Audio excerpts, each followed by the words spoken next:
Hello mga day, magandang araw. So for today's video nga pala mga day, mag-unboxing ako ng parcel ng aking anak. Diyos ko mga day, dili na dyan taon karong panahon na kapag kumpiyansahan ng atong mga anak. Kay kabalo naman taon mag-order sa TikTok o sa Shopee. Matingala na lang ka na nag-deliver sa inyong balay na may kay order. Hay, Diyos ko mga day, kung malaki talaga ang amount, hindi ko talaga i-receive. Ika-cancel ko talaga.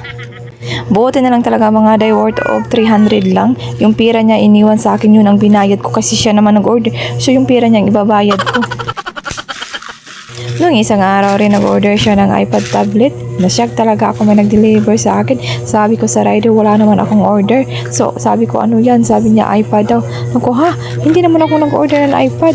Baka ang anak ko. Tinanong ko yung anak ko, nag-order talaga siya ng iPad. Kaya ayun, cancel, matik na. Kaya minsan talaga ayoko talaga magpahawak ng cellphone sa mga anak ko kasi marunong na talaga sila mag-order. So ito nga pala yung in-order ng anak ko. Tali sa buhok, hairpins, ballpens, mga stickers. Dami talagang stickers na in-order kasi mahilig yun ng stickers. At saka may kitchen pa, tingnan nyo. At mayroon pang air filler. Diyos ko talaga tong batang to.